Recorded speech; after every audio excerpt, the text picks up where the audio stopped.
Division I sports. It's the dream of many high school athletes. It's the dream of many families and parents. Division I sports represents a level of success that is representing the few. And if you're able to shine on the Division I level, it can do many things for your life. The interesting topic and context dealing with Division I sports in today's climate is about the fact that Division I athletes drive in billions of dollars of revenue to private and public universities across the United States. And often people have opinions on whether Division I athletes should be paid or not be paid. And the argument often is the education is the payment. So today I felt it was necessary to dive into that conversation and allow Division I athletes, former Division I athletes, to give their perspective of what the process is like to become a Division I athlete and then to live through the life of a Division I athlete. Today joining me, Omar and Lousaka are going to give high-end conversations and context about what Division I athletes do, live, and potentially think. Understand that the voices and opinions here are of individuals speaking from their own experience. They don't speak for anyone else. They don't speak for the system. But they are offering solutions, suggestions, and positive energy to make the relationship between Division I athletes, universities, and the public at large a better relationship. So with that being said, let's go.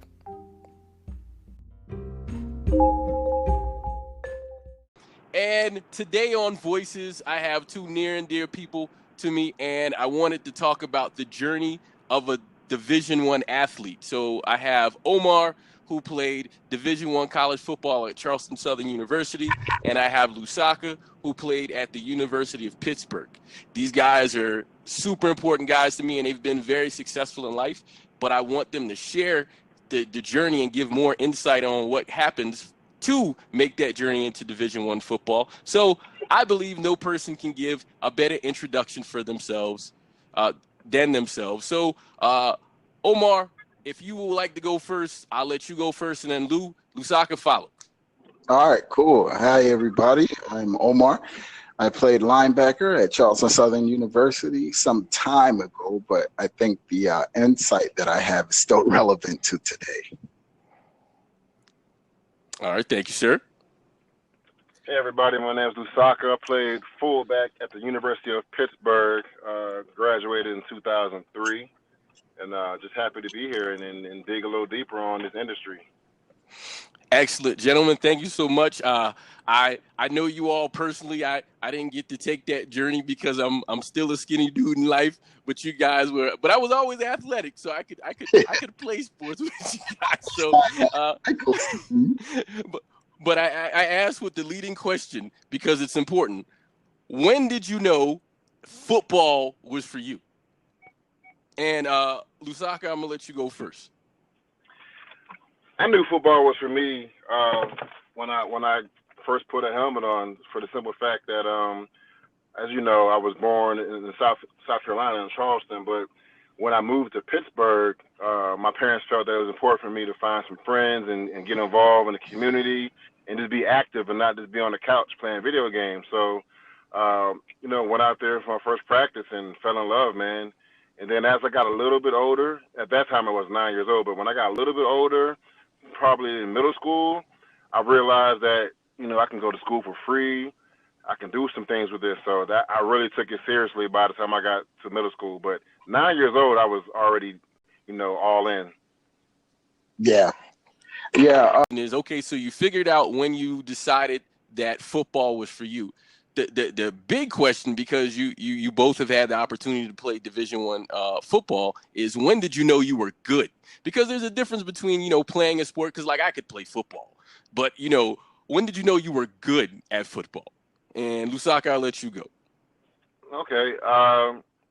I would probably say, like I said, in middle school, maybe ninth grade. I was always on good teams, and I had really good players around me. I was never the best player, so I mean, we were having success as a team. Individually, I was more of a role player in my earlier years, but I would say probably eighth or ninth grade, I started becoming really dominant, and that's when I realized, oh man, like looking up to the guys that were already in high school and they were getting letters for schools. I was like, I want that. I want to be that. So um, that changed my life, and I really started finding ways to better myself. You know, playing other sports to make me better, lifting weights. I mean, that started early for me. So I would say ninth grade. That's really interesting because I mean, like you're so sort of raw when you go into ninth grade, and so when you were in high school, do you what positions did you play when you were in high school? So in high school, I played tailback and linebacker. I played fullback 1 year just because we were just so stacked that I just wanted to get on the field. So um, I'm a natural fullback, but when you're younger, you think you want to run the ball and be that guy. So everybody wants to run the ball. But once I got older and started getting bigger and stronger, it was better for the team to be a fullback. So what was it like because you said you played fullback in university. So what was it like to make that change from playing on both sides of the ball to just playing one side of the ball? I learned a whole lot about conditioning because when you're in high school, you can run forever, but you're only playing 48 minutes, right? And then when you're the best guy on the field, you can do some things and maybe not take plays off, but you can kind of pick and choose, how you get through that game because you're playing both ways. When you get to the Division I level, it's grown men, and that jump is bigger than any jump from any level. Because I was 17 years old when I graduated high school. So, I walked in on that campus and shoot, those dudes are 24 years old, and you can tell that they're grown. When it came to playing just one side of the ball, like I said, the intensity is just so much greater that it's pretty. You got to be pretty special to play both ways at Division I. I'll tell you right now. So just learning how to, like I said, in high school you might take a play off, coast a little bit. When you're playing one side of the ball in Division I level, you're going all out every single play. It's totally different. So. Okay, and Omar, so the question was, when did you know football was for you? It was for me. Like when the first time, I guess I could. That was an epiphany that was kind of reoccurring because sometimes being a Division I athlete, even a high school athlete, it'll make you question yourself whether or not you really want to continue to play. Because there are some times when you might lose the taste for the game, if that makes sense to y'all. But when I realized it was for me is when before we got interrupted, I guess my phone did crash on you, but I made a kickoff tackle on the sideline at a high school that we went to, and as a B team player, making that hit in front of a varsity coach who just happened to be standing on the sideline. That was pretty big, and I remember getting up and shaking and just going crazy on Ultimate Warrior style. And the varsity coach just kind of looked at me and gave the nod of approval, like, yeah, good hit, And that later, I know the story a little long, but later that end of the season, in order to get onto our varsity squad to even try out, more or less make team, you got to just try out. You have to be invited. And at the end of the season, at the end of the football season, I got a letter of invitation in my locker. And as a B team player, not even JV or varsity, but B team, right? And this is like to practice to be a football player more so. I got a letter in my locker and I went to the coach and I said, hey, coach, I think you put a letter in my locker by mistake to try out for varsity. I'm not even on JV. And he said, I don't make mistakes like that. That's your invitation. And that's when I started realizing maybe I'm pretty good at this. So that was the epiphany. And that was actually my follow-up question is, when did you know you were good? So was it that hit, or what, or when did you know you were good when you were sort of playing in the game? Because that transition from sort of the practice squad, quote unquote, to actually playing varsity football, you still had to have another level, because there's people who play varsity football who aren't D1 athletes. But there had to be a point where you were like, okay, I'm playing varsity football. I'm good. So do you remember when that happened? Oh, yeah, I do remember that. That hit did not make me think I was good, because at the time of that hit, I had only played football one season in my entire life at that point, and I was a freshman in high school. So I was far away from good, because I kind of caught the tail end of what Lou was saying, as far as, when you get on campus and everybody's like grown men twice your size, if you think you're good at a B team level, you have no idea. So it wasn't until my senior season playing football that I realized, hey, I might be able to do something with this and go somewhere. I realized I was good when I knew everyone's position, where they should be, because I was a middle linebacker. So I knew where everyone on my defense were supposed to be, and I could also predict what the offense was probably going to call next. So I could predict their play, and I knew where my guys would be. And there, in turn, I could be where I think the play was going to happen. So that's when I realized I was good. And that same thing happened again in college, because once you get in college, you start doubting yourself all over again, just like you were a freshman in high school. And that same epiphany happened in college when I got to that same level of awareness and knowing what's going on around me, being able to dictate the judgment of the flow in the game and the play calls as well. So once I was able to get that understanding under my belt, know all of my guys' position and how the offense like to run certain plays, now I'm good, because I can predict it. And it's interesting because you guys know each other. And so, Lou, I'm going to ask this question to you first, and then Omar, you can follow up. You guys played on both on opposite sides of the ball.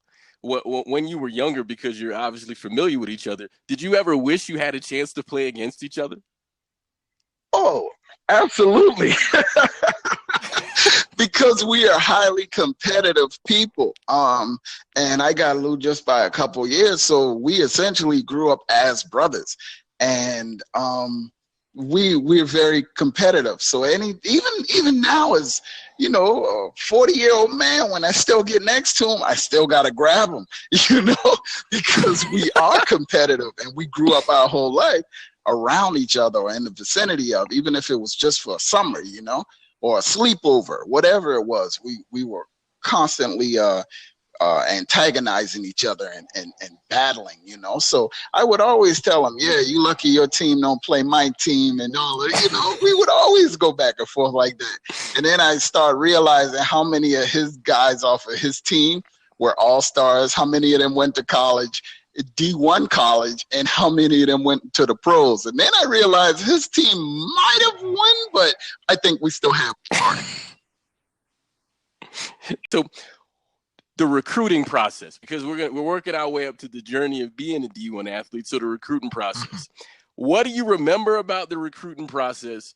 What were the highs and what were the less desirable parts of the recruiting process in becoming a D1 athlete? I remember my recruiting process because the coaches would show up during season of my senior season after practice. That's when most coaches would show up, and they would send scouts, to watch you play. And I had one assistant coach, and I used to always ask him, hey, how many scouts you think are here tonight? How many you counting? Because you always know a scout, because they taking notes on paper back then, So he says, I count about 2, 3 of them. And I was like, all right. So my other teammates were pretty good. So I had a 300-pound lineman. And whenever they would come to see him play, I would be like, okay, this is a big game. We got about I don't know, 10,000 fans out here right now. I need to have a really, really big game because I know they're not here to see me as an undersized linebacker, undersized, underspeed. I was like, they're here to see that 300-pound lineman, but I'm going to steal his show. We're going to win this game, but I'm going to be recognized. And so after practice, I remember vividly another teammate of mine is still best friend. He was being recruited by the Citadel, and I walked in to a conference room looking for my position coach after practice. And so I walked in, and two guys from the Citadels kind of sitting around their table, and they were like, "Oh, hey." I'm like, "Oh, I'm in the wrong room," because I could see the Citadel emblem on the shirt, you know? And they were like, no, come on in and talk with us. I was like, "Man, you from the military college. I'm not talking to you." So yeah, I was pretty much out there, but I remember another part of it. So because I was undersized and underspeed, a lot of the big schools stayed away from me. I didn't make one bowl game particularly. I was snubbed by a guy who got snubbed from the North-South bowl game. So no, sorry. I was supposed to attend North-South. He was supposed to attend the Shrine Bowl, which is kind of where the more highly touted athletes go, and between North Carolina and South Carolina. And when he was snubbed, that snubbed me because that bumped him down and bumped me out to an honorable mention. And so when that happened, I went crazy on my mom's phone bill because back then everybody still had landlines, you know? So I'm like looking up telephone numbers that almost every university in North and South Carolina. And I'm calling them and I'm sending them videotape because there was no digital. There was no YouTube, you know? So I'm making all these long distance calls. So my mom got the phone bill and she flipped. She was like, "Oh my God, we got $300 phone bill." And I was like, "Yeah, I'm trying to get into a college, you know?" But nonetheless, I would have never thought that after that, you know, $300 phone bill that my school would have ended up being one exit away from home. So for that, you would say, what would you say were like the highs? Like what was one high that stood out about the recruiting process? Not which school picked you, but like the high of, hey, I'm getting recruited. The high of getting recruited was going on a recruiting visit, because then you're able to see and talk to other players who are already in the program. And it's kind of funny how, you know, the camaraderie amongst football players, we're a brotherhood, whether we play for the same team or not. So it's like one of those things that we just wear like armor, you know? So when we went on a recruiting trip, it would be like, "Hey, y'all the new guys. We don't know y'all from a hill of beans, but y'all play football and we're down with y'all." So no matter who we were, we immediately struck new friendships on arrival, you know? So that was one of the good things about the recruiting experience. Being able to go from player to I guess kind of your personal cheerleader, you know, because we as football players we never really cheer for ourselves, because you know that's just kind of frowned upon in the locker room. But what is nice is to be able to tell a coach your style of system or your style of play or defensive calls. That don't really style of play. And so then you're able to be the one to turn the table and say, "You know what, this won't work for me, but thank you for being interested." And that's the first taste of power per se that you'll get as an athlete, because so much of an athlete's time is responding to whistles. Somebody blows a whistle and tell you when to get water. They blow a whistle and tell you when to drop down to the ground. They blow another whistle and tell you when to stand up on your feet. So when I'm able to tell a coach or a defensive coordinator, your style of play is important, or to tell another one that I'm interested in, I like what you're doing, you know? So then I become my own salesman. You need a player like me to be able to execute your wishes. So that's the first taste of power, and that's what I enjoyed most actually about recruiting. That's awesome, Lou. You there? Yes, sir. So, what do you remember about the recruiting process? Man, I remember everybody sounding the same, except for Pitt. You know what I mean? A lot of schools, promise you the world, kind of feeling like you. Remember that movie He Got Game with Denzel Washington and Ray Allen? Yeah, with Jesus. Like Jesus Shuttlesworth. That's kind of how those visits went. But when I went to Pitt, man, it wasn't the coaches that sold me. It was the players, and a few players in particular. Just a little backstory. Then they weren't very good. I mean, my senior year of high school, they were 2-9. So they were definitely at the bottom of my list originally. Cause I was like, man, these guys ain't winning. I'm used to winning. But when I got on my visit and I talked to some of the upperclassmen and guys that transferred and guys that believed in their future, it just hooked me, man. And every single person that was on that visit committed to Pitt. So, and two of those guys were at my wedding. You know what I mean? So like we knew something was special there. I mean, regardless of what you might have read or nothing. He's like, you know what? I want to make my own way. I want to be known for something. So being able to turn the program around and be a part of that. We went to bowl games every year. We ended up my senior year being ranked top 10. That was a big deal for us. So being able to believe in the vision and not be being wooed with buildings and whatever else they try to get you with, nice restaurants. No, I believed in the guys that was there. I believed in the locker room guys, and I believe I heard Omar talking about that camaraderie. He's 100% correct. So I mean, that's what sold me. It wasn't about anything else. And then I knew the field would take care of itself because I wasn't going to be outworked. I'll pay my dues, but when my chance came, I knew I was going to take it. So that might sound arrogant, but it's just the truth. Like there's no other way out. Like I'm making it happen. And Omar, you can attest to that because you were in those conversations. You know me. You know me very well. So yeah, I was my brain. I was on the next level with my thinking. You guys described the highs. So what are some least desirables or sort of the maybe the low points of the recruiting process before we get into like you being on the campus?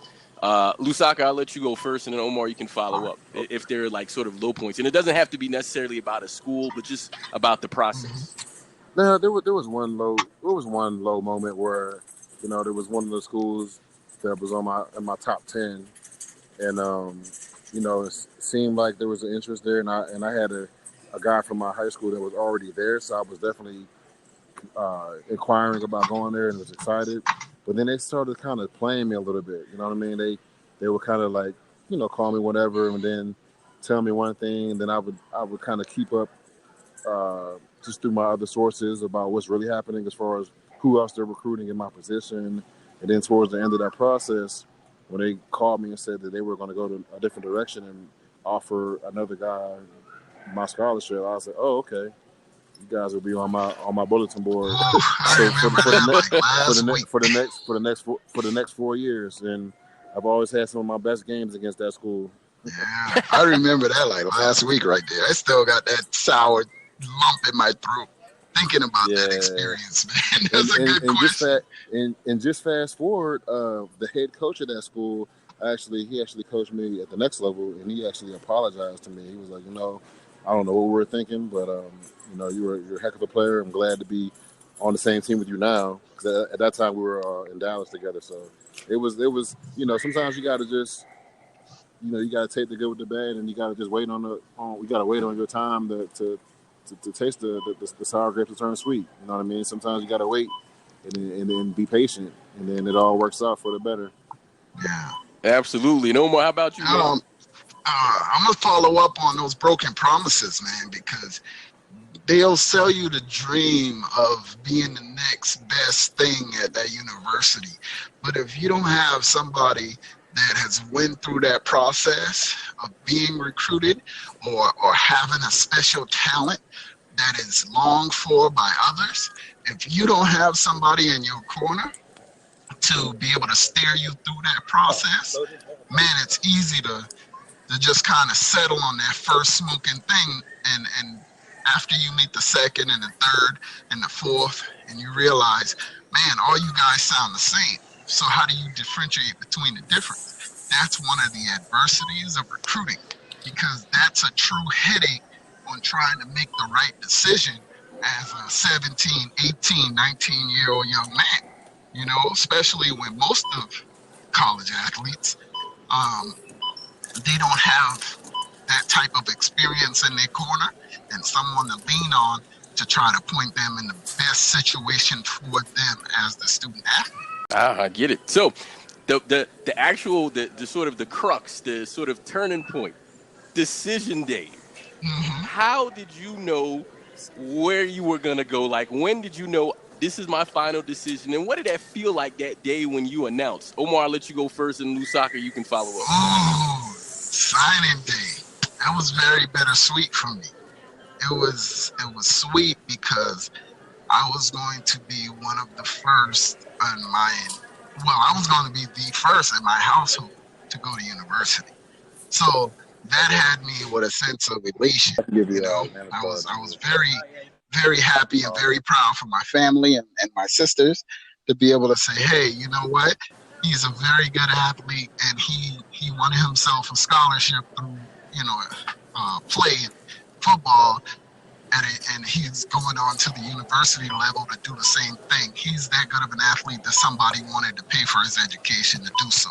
So that had me feeling elation, you know.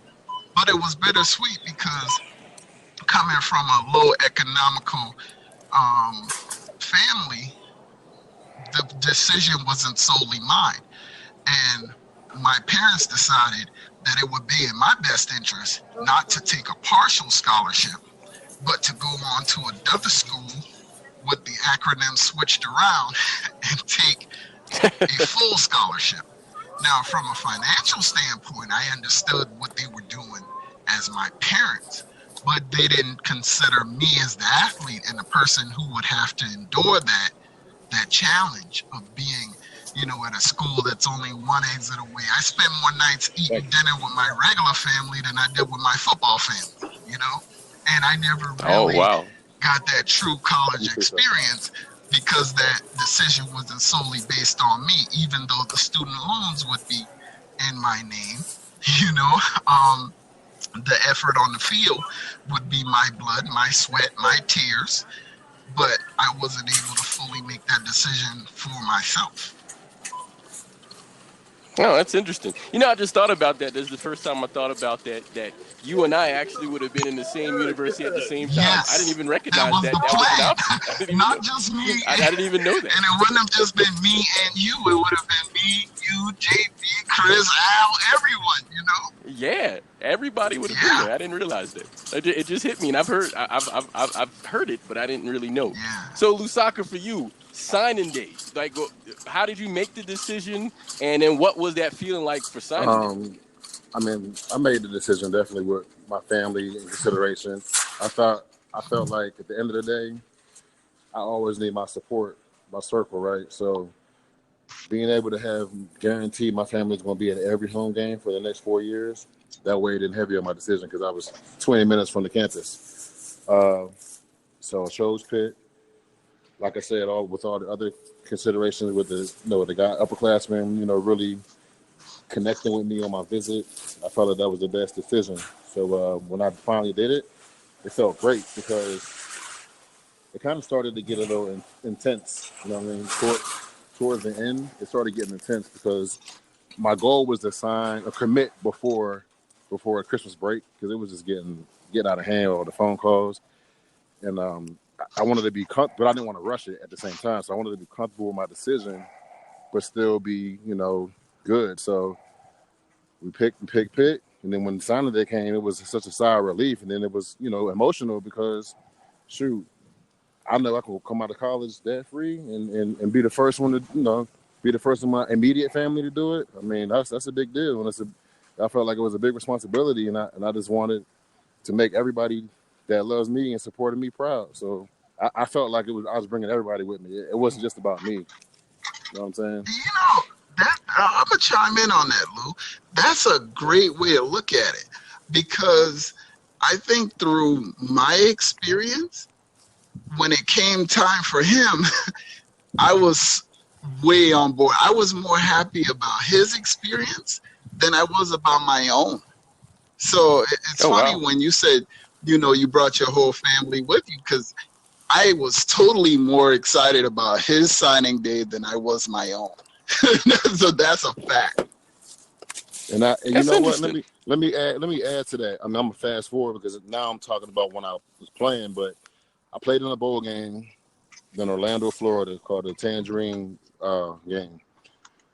I'll never forget, because after the bowl game, normally you got to fly back with the team, but I was able to. They let me go back with my family, so I kicked it right after the bowl game and went to South Carolina, hung with Omar, and met him at the mall. We was at Northwoods Mall.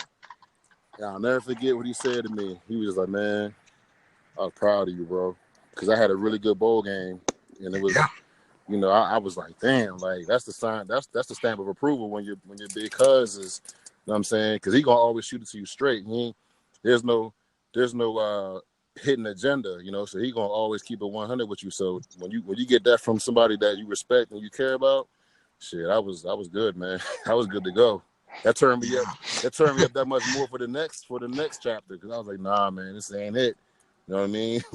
We ain't done. We ain't done eating yet. You know what I mean? So that was big. That was big. That's beautiful. And it actually, I know you fast forwarded, so I'm gonna flip back because both of y'all have this actual experience timeline. What was it like the first time you stepped on campus as a D1 athlete? Because I know football players normally report before like students and stuff, but what was the first time on campus like, I'm a D1 athlete at this school that I picked? Lou, I'll let you go first, and then Omar, you can follow up. Mm-hmm. But so my first time stepping on campus was very similar to that show, Hey Rookie. And when I stepped on that campus, man, I was like, okay, this is next level. But that first workout, see, like you said, we're on campus before the students and before school starts. So my first experience was out on the field doing this crazy drill where we had to push a car 40 yards, then run the bleachers in the stadium with cinder blocks in each of your hands. And by the time you came back down the steps, it was your turn to push the car again 40 more yards. So because it was three, you had a group of three. So it was you and two other guys. So somebody was always pushing the car, somebody was always carrying the cinder blocks, and somebody else was in between running back. So it was never a dull moment. So that we finally broke down. Like at the end of the workout, you break down with your team. I fell out. I said, "Oh yeah, this is next level. This is why people play one side of the ball." This to follow up your question, because remember you asked me about playing both ways in high school. So yeah, you can do that in high school. It's 48 minutes. You the big man on campus, but when you get to college and you got 22 beasts, think about it, man. Let's play the numbers game real quick. If you break down every kid that has a dream of playing Division I college football across the country, there's millions of kids out there every year. But there's not millions of scholarships out there. You know what I mean? Right. There's only probably a couple 100,000 that actually get there. So you gotta put that in consideration, man. Like that alone is a major feat, and you can't knock that. So for me, I know this part is off tangent, but I gotta finish my thought. For me, anybody that think you can just throw your jockstrap on the field and just do it, get out of here with that. I don't know if this is a child show, so I'm gonna keep it PG, but nah, it's adults. Well, get that shit out of here, because that ain't even it. They watch too many reruns of Friday Night Lights and the program if they think they got it twisted. Like this real now. This real grown man business. You know what I mean? All right, Omar, how about you? First day on campus, man. D1 Oh athlete. man, first day on campus. First day on campus, I remember. Well, actually, I won't even say the first day, because the first day on campus still was kind of surreal. It was, we were practicing and all, and they were fitting you and all of that stuff, but it still wasn't real. No, it wasn't real for me. It was still, just kind of regular spring training practice. So it felt kind of normal. When it wasn't normal anymore, and I realized that, oh wow, I'm a D1 athlete, was when the first day of school came. And everyone, we in college at this point, but some people still got fresh. They put on their best stuff. And the only thing I wanted to put on was my CSU sweats. So when I went to class, I went with workout clothes on. And that was my way of stamping it and saying, hey, I made it here. I'm really here right now. Like, everyone else, they were like, oh man, you're so well dressed now, but when you were a freshman, the only thing you wanted to wear was sweats. And I wanted to do that because to see CSU across my chest, even though that wasn't my number one pick to go to school, like that was a feeling of accomplishment. That's beautiful, man. That's beautiful. Let me jump back in there though. Go ahead. That was my first experience. Like, wow, this is real. I was passed out. But when the next step, when I went on my first road game as a true freshman, and we went to Penn State, and it was 110,000 people, I said, holy shit. that's know what I'm saying? Because when you in high school, you watch all the games all day on Saturday. You watching it, and you don't realize how crazy that is and how loud that is. I'm literally screaming to the top of my lungs to the guy standing next to me, and he can't hear me because it's that loud. Like, that's crazy to me. Like, that's crazy. So that was the welcome to college football moment. Like, after all the after you got past the adjustment period of getting on campus and getting your classes and getting but when you that first live action is like, wow, okay. All right, so I'm gonna piggyback that, because my first football experience, when it was like, hey, I'm in college now, we had a junior college All-American transfer at CSU, and that was his first year there, and that just happened to be my freshman year. And like I said, when you're in high school and you know where everybody's role is and you understand where the play might take place and you beat everybody else there to make a big tackle on defensive side of the ball, like, you are the man. And so I kind of reached that. When I got to college, I was like, hey, I'm a freshman, but I'm going to make my stamp here. Like, I got to get on the field, because the coach told me straight. He said, hey, I didn't recruit you to play in next year or the year after that. I recruited you to play as a freshman. So you need to be ready.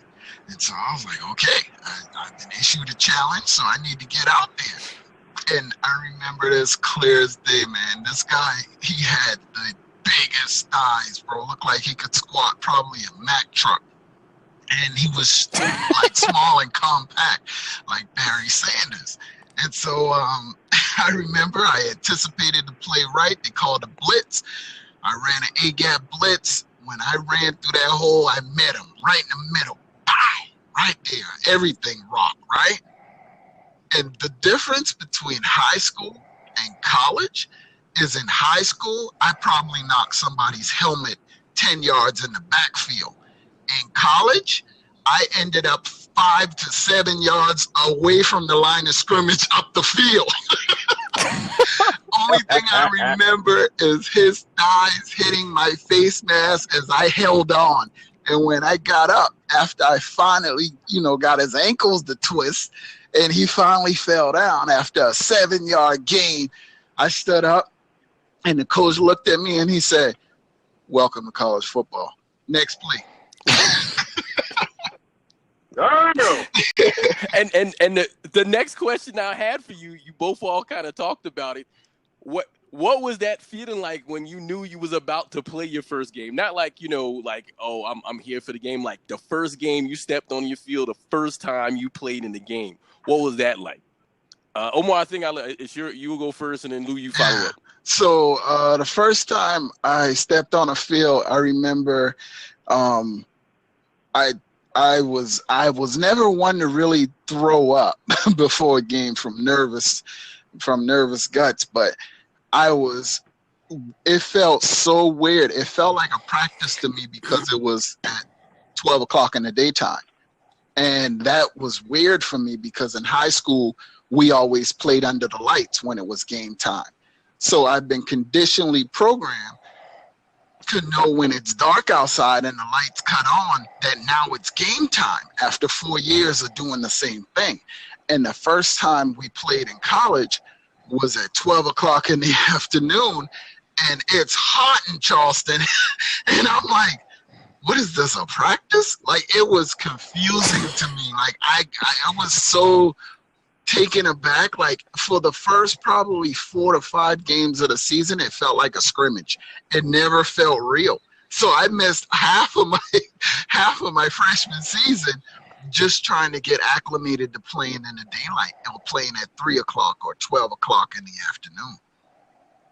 Wow, that's a simple thing that people probably don't think about. Lou, what about you?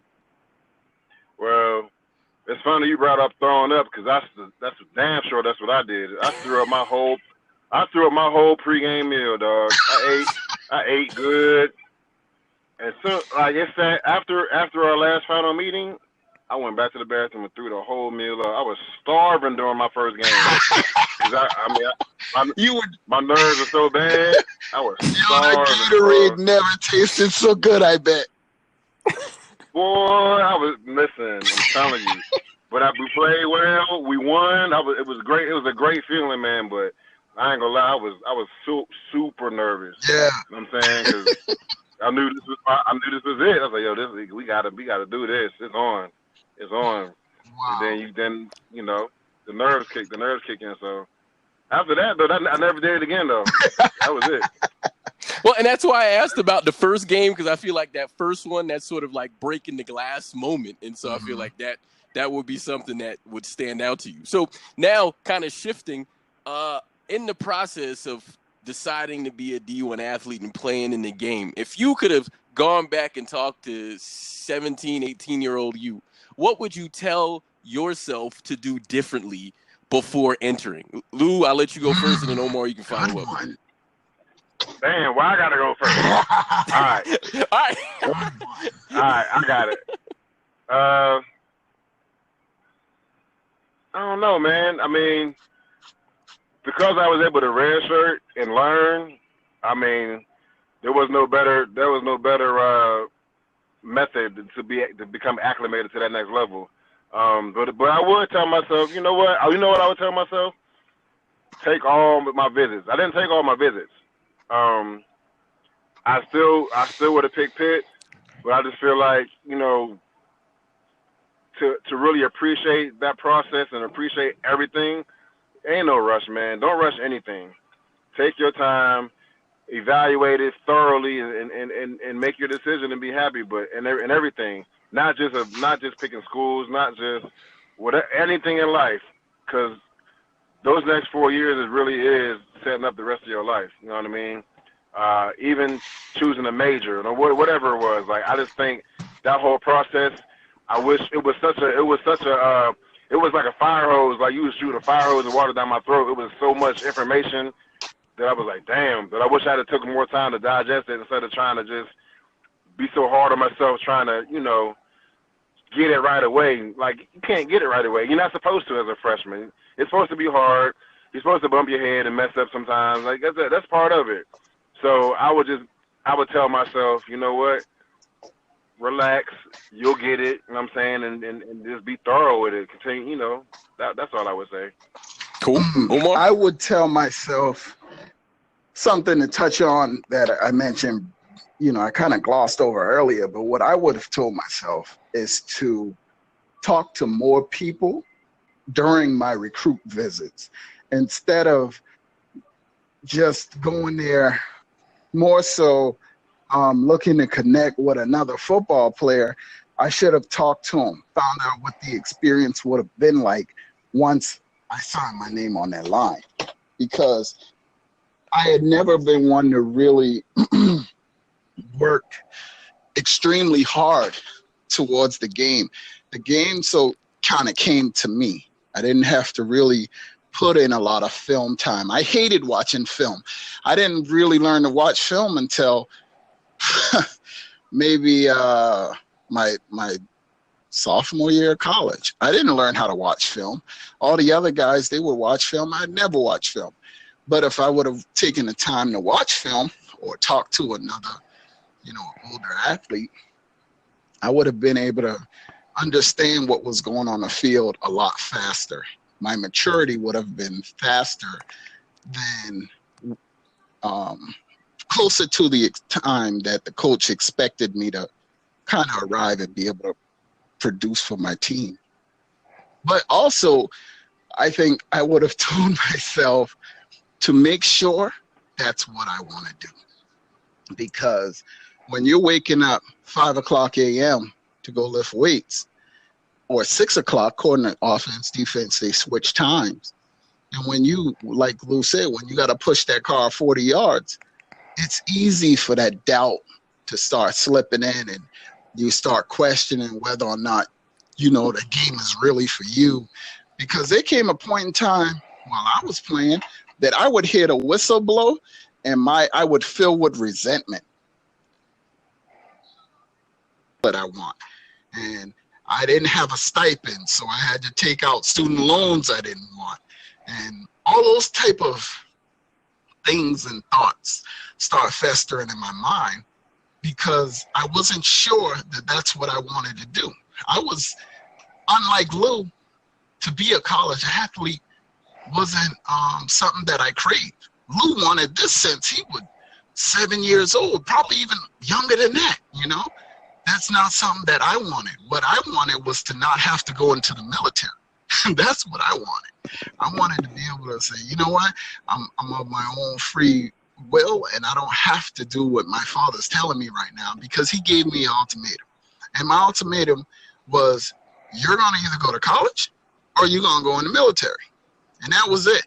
And the third option would have been to get out of my house, And with those options, I picked the one that wasn't military. Like I said, when I walked in and saw the Citadel guys, I was like, nope. But if I could go back and do it now, I think with my personality, if I was able to swallow that first bitter pill of the Citadel, or to say, you know what, instead of going to CSU, I'm going to flip this around and take a partial to go to USC, If I was able to do those things, if I was able to kind of stand on my own too and figure it out by talking to other athletes so I could see, hey, how you like CSU or, or whatever other school, I would have been able to say, hey, you know what? I don't think this is going to fit for me. When I signed, I didn't even know who the coach was going to be.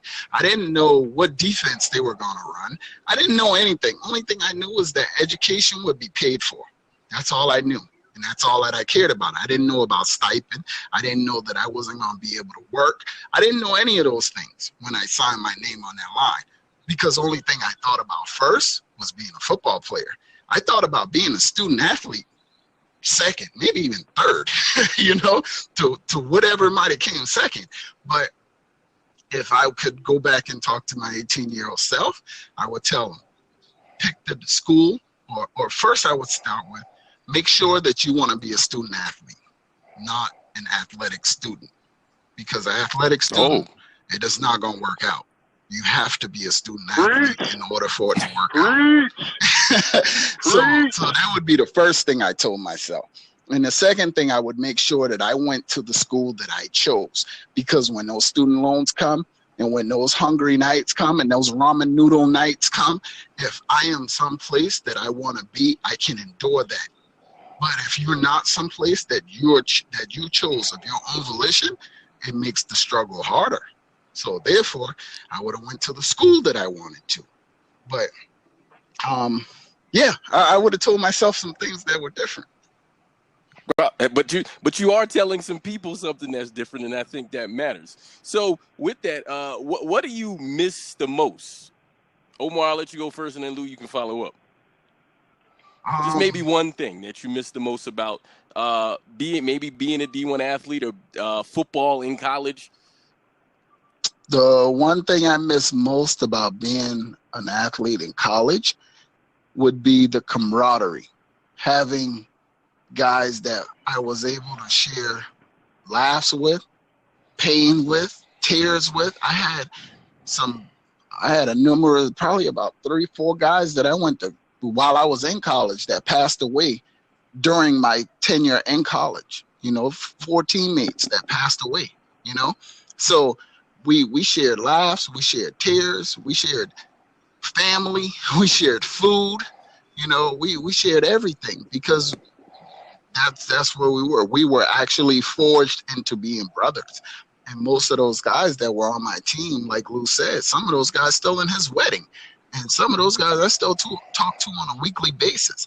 So if I could, say the thing I miss most would be that camaraderie, because after football comes life, Football teaches us life lessons. So the lessons that we learn on that field and that we learn from those coaches and through the game of football, that's what we apply now. But with that knowledge comes growth, and the growth comes family and the changes of atmospheres, and now no one's still that same 18-year-old anymore. So that's what I miss them the most. All right. And Lou, what about you, man? I mean, you can tell me and Omar are very close and similar and like-minded, because I agree. It's the camaraderie, but I'll tell you why, just to add a little more to what he said, and he said it perfectly. But when you step on campus, you are a young man. 4 to 5 years later, you leave a grown man, and the only people that knew what that progression was like was the guys you started with. You know what I'm saying? So, walking on campus, your first time getting an apartment, after your first year in the dorm, the next year you can get an apartment. Getting some roommates, finding out who you want to live with, working through that, because it will not always be a good decision. Sometimes every little thing, man. And when graduation hit, or when that last bowl game was over, everybody has aspirations of going to the league, but you know how that goes. Mm-hmm. But even if you do go to the league, it'll never be the same, because the league is strictly business. You got people there's people you get cool with, but it ain't nothing like your college. Your compadres, man. Like them dudes. You did a lot. You did a lot together. Like I said, first time out on your own. You ain't got curfew no more. You did everything together. You learned. You made mistakes together. Yeah. You like you said, he cried together. You bled together. No one else did that. That's a built-in fraternity, man. Yeah. And that's why me and Omar can talk about it now and relate and laugh, because it's a built-in fraternity. We didn't go to the same school, but we went to the same shit. Yeah. You know what I'm saying? Like, and all the other 112 Division I schools, we can all speak on it. And that's why when you do come across somebody, they got a certain look. You can look at somebody like, yeah, I feel like he played at some point. Mm-hmm. You kind of give each other the head nod of approval, kind of like, yeah, I get it. And if you so happen to start talking and stumbling across, hey, I'm from so-and-so. Oh, I played with so-and-so. I know this guy. Like, it's a very, very small world in that football world. You know what I'm saying? So that's a fact, because I got an example of how small the football world is and that camaraderie.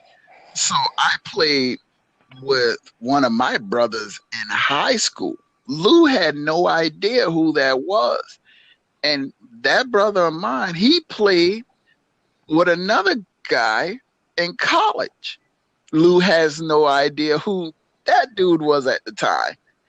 But when Lou got into the league, he met the guy that my teammate played with in college. And I was like, oh, I know that guy. And Lou goes, how you know my teammate? I said, because that was my teammate's roommate when they were in college. Wow. Exactly. Yeah. So that world is very, very intertwined and connected. So through shared experiences, like Lou said, we give each other the hand now because we know we've been through the shit, So that my follow up for that is actually your analysis, both of you, of the game today. So it's kind of a 2-part question where it is, what is your opinion of the game today, and where do you kind of see the game going in 5 to 10 years, specifically because you may be aware of there's campaigns and there's science out there that's saying football is dangerous, or football causes sort of mental or physical issues that come back many, many years later, and it's starting to question whether kids should play football or not. But you've obviously added a value that can't be sort of, you can't put a price on that. So again, sort of the question is, what is your opinion of the game today? Because it's changed since you guys have played. And where do you see it kind of going 5 to 10 years from now, based on sort of the news narratives that exist? I think, Lou, you were the last one to talk. So Lou, you go first, and then Omar, you follow up. I think the state of the game is definitely different. There's more education on the head injuries, of course. I'm fine with it. I'm fine with it right now. I think you still can play fast. You can still play physical. You just got to learn the game different. But the game was different in the 70s before me and Omar got to the game in the 90s, right? Mm-hmm. You wasn't getting them, Jack Tatum and Ronnie Lott hits. We didn't have a whole lot of those when me and Omar were in college. So it's going to naturally progress.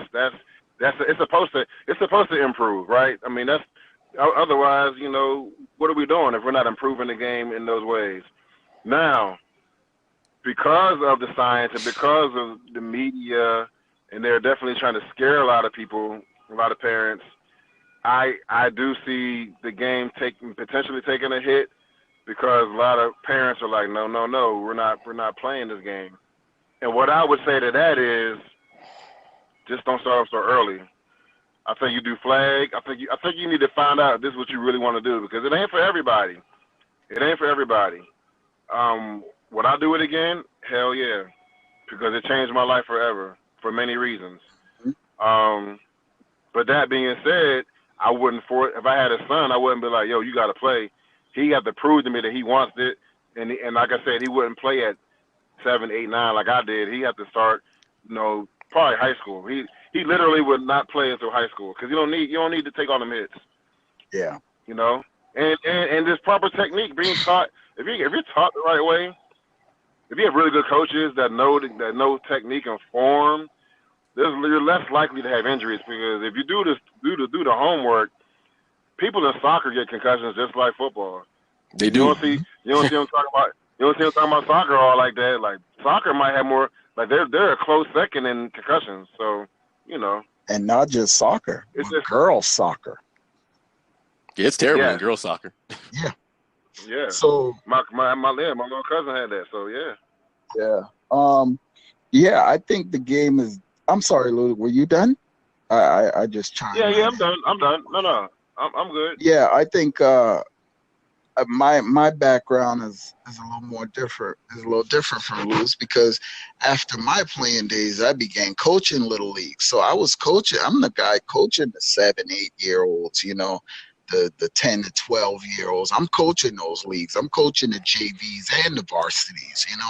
And the common thread that I've seen that has changed the game is from guys who were actually coached well, teaching the pupil well, So if you had a good coach, or if you had a player that was coached well, and then he's teaching his son who's coached, he's going to teach him how to be coached well as well.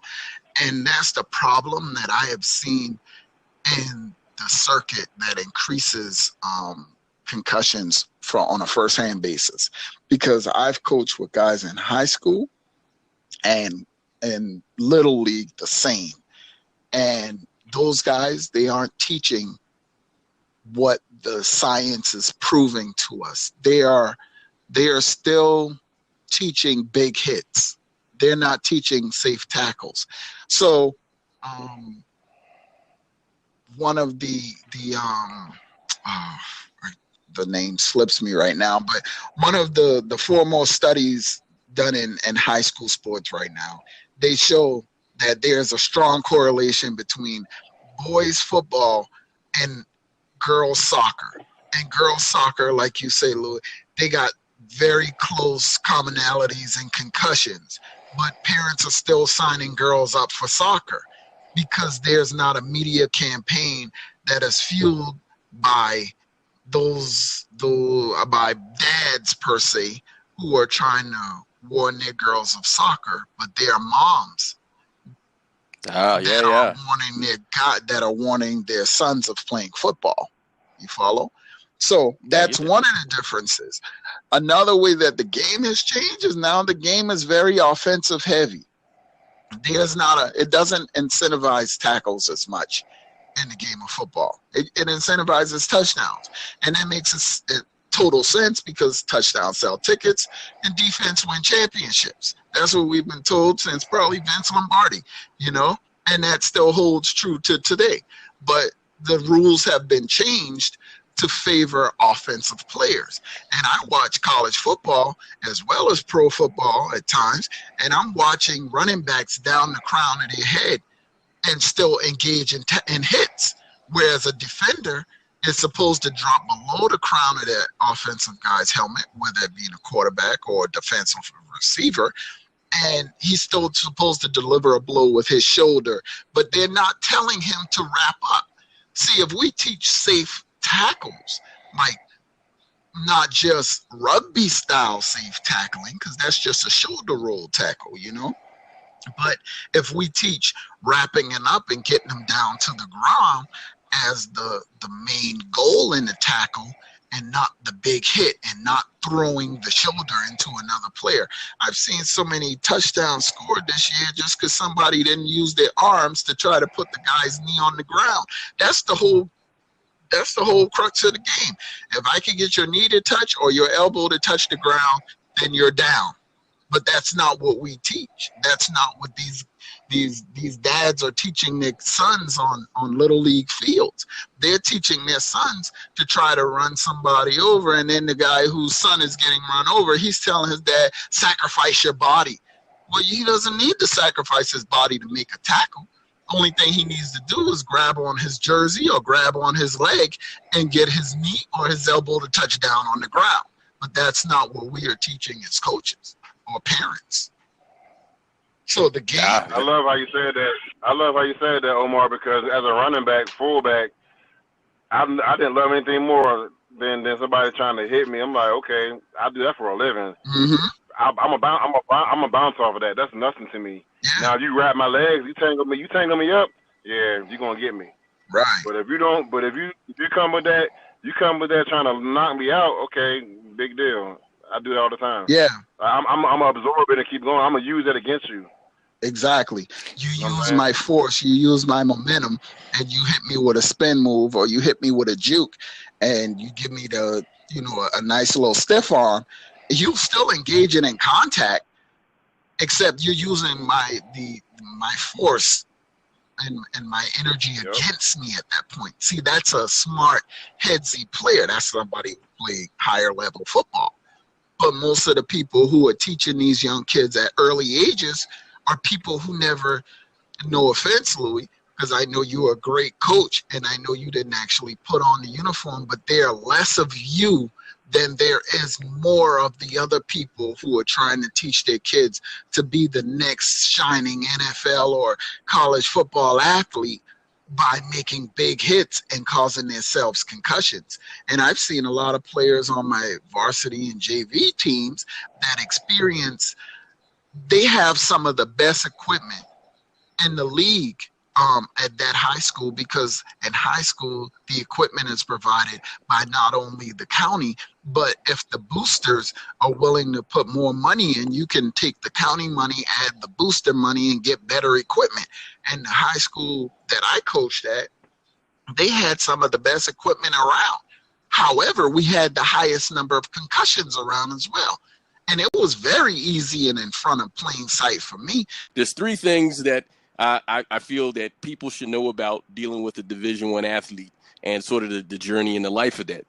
The first thing is, what did you appreciate most about what football brought to your life? But the second thing, I'd be remiss to leave this out, is the role of coaches in your life, because Omar was talking about coaches, and I know you mentioned coaches as well. That's super duper important. But the third part, and people would hit me across the head because I am and was a teacher, to talk about being about scholarships and academics. So you can, if you wanted to try to tie them all together, you can, or you can just hit one specifically, and then we'll save it for another conversation to get those in there. But I mean, if any one of those stand out to you, I'd appreciate an answer on one of those. So coaching, what was the other two? I want to be clear. So the role of coaches in your life during Yep. the time and post, and then you have Yep. What do you appreciate the most about what football put into your life, and the Okay. last one is like academics and sort of scholarships. Like, people don't understand the scholarship sort of fine print of being a D1 athlete. So those are three things, but just for time. I can tie them all in because it's simple. They are interconnected. For you to have a very successful career, they need to be all interconnected, man. I mean, you can have 2 out of 3 and you'll be okay, but you're gonna fizzle out. If you got all 3 and you're strong on all 3 of these categories, you're gonna more than likely have a pretty successful career and life afterwards. And I'll tell you why. So, coaching, quality coaching is freaking priceless. I'm still very close to one of my first coaches. Actually, I sat with him with the game last weekend. He came to a Pitt game, and we sat and talked and watched a couple quarters together. And this the guy that signed me up. You know what I mean? So that lets you know right there the investment he had in me as a child. And you know, we're not related by blood, but he cared, and that's where the whole "it takes a village" kicks in. It takes a village, man, of adults that really care about the development of the children, man, for us to really make it, man. So good quality coaching is invaluable, like invaluable. My football experience, what I gained the most from is probably the structure. I love how I am, just having to be punctual, having to be responsible, accountable. These are all the foundational things that this sport taught me, and that's why it's so important to get kids from off the couch and from out the computer and outside, man. I know it's dangerous. I know it's different now. You know, there's a lot of mass shootings, there's things happening, but it's still important to get your kids out there, man, and active, man, because if their health depends on it, their life. You can go to school for free. I mean, there's so many things. Even if you don't go to school for free, you're learning so many life lessons about sharing, about being a team player. It's going to help you in the workforce. So even if you don't end up being a Division I, athlete, you can still learn from just playing a team sport, not even just football. Lastly, the academic side of it. I really need whoever listens to this, man, to hear me out, man. And I'm going to use this platform and make sure that I put it to use. Yes, I did play in the NFL. Yes, I played 9 years, which is way longer than the average. But guess what? I still got a job after my long career. You know why? Because you don't make the money you think you make. Number two, even if you do, why does that got to be the end of it? Why does that have to be the end of your success and having challenges? Like, why just be a football player? Why just be a basketball player? Use that, man. Use that vehicle to uplift yourself and take it to the next level. You don't see LeBron just being a basketball player, right? You don't see Michael Jordan just being a basketball. Like, these dudes understood, man. They understood their value, their worth, and they wanted to be great, not just somebody you can reminisce on 8 years of your life. I mean, think about it. The most important 8 years of your career, high school and college, if you go to the league, maybe a couple, but them late teens and 20s, that's it for the average person.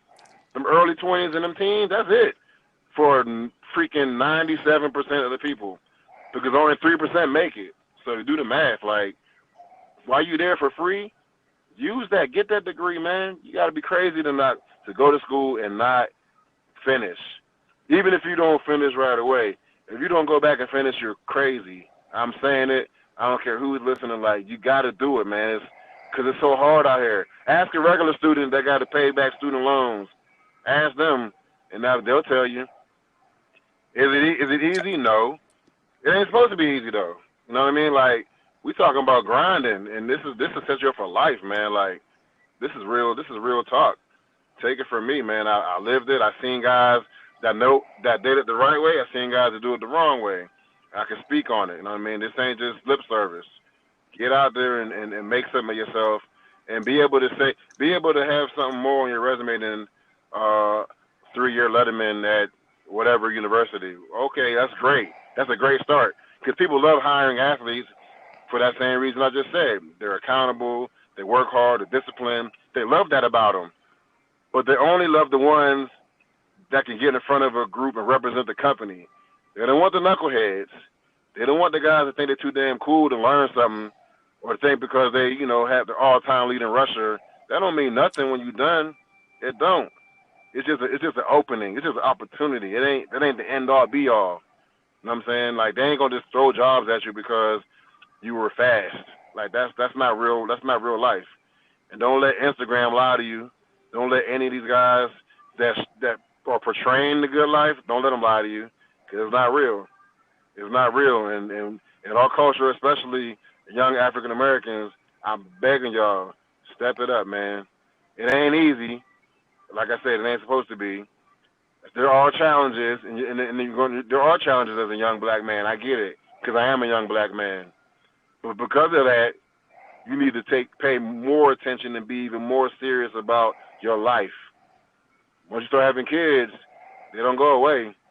Once you start having bills, they don't go away. You know what I'm saying? Work your ass off in them. Work your ass off in them 20s and them 30s, and then you could not coach, but you could set yourself up and be straight. If you work your ass off in college, it's worth it. It's worth it. Because God willing, you got your 30s, 40s, 50s, 60s, 70s, hopefully 80s and 90s to live. The back end is a lot longer than you realize. So don't trick it off the first 4 years thinking, oh, I'm in early 20s, I'm chilling, it's all good, I'll get to it, I'll do it. Nah. Grind now, and you can do what you got to do now, and then you do what you want to do later. And I'm gonna do the mic drop on that. Okay.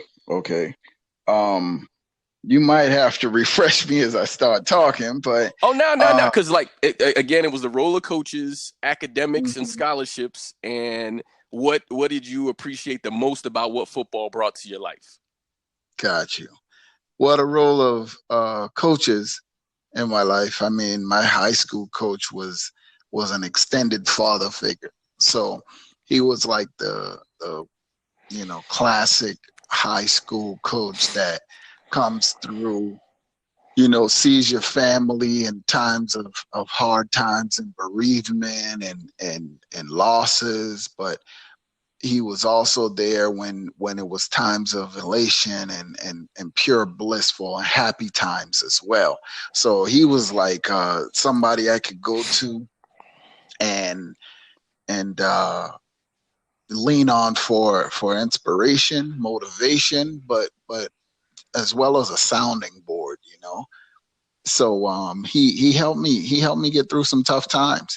So that's one particular coach that I'm talking about. My position coach in high school and college as well, they were great motivating factors to help me become a better person. Their end game was more so about my well-being as a man post football, not necessarily during the game. During the game, they would push me to my limits until they found a breaking point, and at that breaking point, they could then rebuild me into the player as far as they aspired. But their continuous goal kind of stayed on post football. What kind of men am I putting out into society post football? Will they be the type of men like some players, of past and recent that has crazy allegations against them and commit heinous acts? Or are they the type that are going to go on and teach our youth and become pillars in society? and the coaches that I had, they stressed the pillar in society more and tried to cast aside or weed out those negative characteristics of the allegations, and the criminality. Right. Um, and the people who take shortcuts throughout life. That was one of the main things that they stressed. So that those were the coaches. You said as far as the game of football, Yeah. the game of football, it helped me understand my personality more, and I don't have the type of personality that a single sport player has. I'm not a Michael Phelps or a Serena or a Tiger. That's not me. I don't just rely on myself. It takes a team for me to be able to function. And I think I told you this, as recent as a couple months, like working with others helped me excel, and it brings out my leadership capabilities and even my capabilities to be a good student, because to be a good leader, you got to be a good student. Um, so the game of football taught me how to reach that inside, inner self of mine and get in touch with it so that I understand how I work. And when I meet adversity, whether it was on the field or in the classroom or even at home or in the workplace, I rely back on those teachings and the adversity that I've been through. And I thought, hey, I felt pain. So let's break up. This isn't hard. I can get myself, back to a good position where somebody will see me as a viable candidate, to make them happy. Right. Or if it was losing a job, I was able to say, you know what, hey, I lost this job, but I know another job's coming, because that's what we were taught in football, and that's what I taught athletes. Yeah, this play you got knocked down, but what you're going to do on the next play, you still got to get up and play the next play. So I relied back on those teachings, because on those hot summer days when you're in high school or and you're in college and you got hot summer days and you dying of thirst, that holds a close second to when you walk in the home and you flip the switch and the lights don't cut on. And that adversity as a man versus my adversity as a student of the game, I'm able to draw correlations between the two and see how the game of football has strengthened me and empowers me to go on and be a productive member of society. And I'm sorry, what was your last question? Oh, just the truth about scholarships and sort of the relationship for academics, because people are the scholarship thing. Yeah. Oh, it's 4 years for free, and Yeah. so And the yeah. truth about scholarships is you re-sign that scholarship on a yearly basis. Yeah, they tell you it's going to be for 4 years, but there are stipulations within that contract that, because we aren't attorneys when we sign them, and we very rarely, if at all, see an attorney on signing day, you know, attorneys aren't even brought into those arenas. They were they were paid to draw up the contract, but you don't have your own attorney to look over their attorney's contract. So it's like if you went into litigation and the person or the company that you're in litigation against, they're the only one in the room with the attorney. There's no mediator, there's no anything, and they hand you a piece of paper and say, okay, these are the agreement, or these are the terms, sign that. And there's no one to break it down for you to tell you what you are actually signing away. It wasn't until when I re-signed my scholarship my sophomore year that I realized they had power over my likeness. That's when I realized, hey, somebody can profit on a video game of me without me being paid for this. So I was in tune to that as a sophomore, but I wasn't in tune to that as a senior in high school. And I didn't have an attorney that could look over that paperwork or make an amendment or an addendum or, I didn't have any alterations to my scholarship. I didn't understand that I would have to re-sign my scholarship as a sophomore, as a junior, or, for so on and so forth. I didn't realize that that was not for the total 4 years, And I've known players that were signed to a full scholarship initially and have been reduced to a partial, or even had their scholarship completely taken away at the end of that year. And those are things that Wow. athletes aren't aware of when we see these guys on TV, or, we see them on Sunday, that this is something that they had to endure. This is something that they went through. And no one talks about that point in the schedule. No one talks about how your scholarship can be altered or even taken away due to your injury, And much like NCAA rules, NFL rule apply the same. And I wish Lou was on this call because he could attest to that. They aren't paid their total contract out like NBA and Baseball. NBA Baseball and does. and MLB players. So it's much the same rules as college. So it sounds to me like those same attorneys who said, "Hey, we're going to renew this contract for every year," sound like they were talking to the NFL, or maybe they were NFL attorneys, because it sounds the same to me. Every year, I got to renew my schedule. I got to renew my contract with you. And Lou and them, they signed, or pro football players, I should say, they signed a contract, but that contract is only as good as the guaranteed money. The week to week changes. If you don't play in a week, you don't get a week's game check.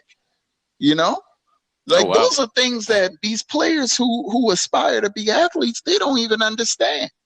That's not true. So if you go out and you twist your ankle or you do whatever and you miss that game, you don't get the regular game check because you're inactive. As an inactive player, your money changes, So I think that aspect of college football is something that's rarely talked about, especially when you look at the guys on the field and everybody think there are 53 scholarships out there. No, there is not. And some of your star players may have not even been on scholarship at the time when you found out that they were your star player. Some of those guys even aren't on scholarship, but yet their likeness is being sold. So you have to ask yourself, what are these athletes getting out of it? They're paying their own way through school. So what? Is that jersey really worth the likeness of someone else? Or to someone, you can't take my likeness away. It makes the whole public narrative that exists about one and done players really, really different, because people are like, oh, well, they quit early. No, they actually technically fulfilled their contract and now they're leaving. Correct. That technically, one and done players are not one and done. They're like, hey, man, that's the time you had contracted for. Exactly. So with that, and it kind of like you and Lou kind of leaned toward the same way with that question, but I asked him the same thing as far as a final thought. It doesn't have to be football; it can be anything life related. You talked about being a D1 athlete, that journey, and just sort of what it's done for you, and it shows how it's sort of changed and matured and molded your mentality. Do you have a final thought about anything for the people listening that helps them sort of understand, who Omar is and what Omar offered, in addition to being an educator about being a D1 athlete? Yeah. The last words I would have for the people listening to this podcast that aspire to be a college athlete or a pro athlete or what have you, whether it's guys or girls, don't matter. The most important thing is to make sure that you have the ambition to see that task through, right? So, for example, make sure I'll speak directly onto a guy playing college football or aspiring to play college football. Make sure that you understand that college football, is a business. That's the one thing I didn't understand. I thought, hey, I'm gonna be just, playing football. No, it's more than that. It's a business. And when I say it's a business, I mean it's a business that you will definitely feel like an employee of that university more so than a student body personnel. You'll feel more like an employee because you will have meetings on top of meetings, study halls on top of study halls. You'll have a strict schedule as if you were faculty, you know. So what I would say Wow. is to make sure that you know football is a business and that's what you want for yourself.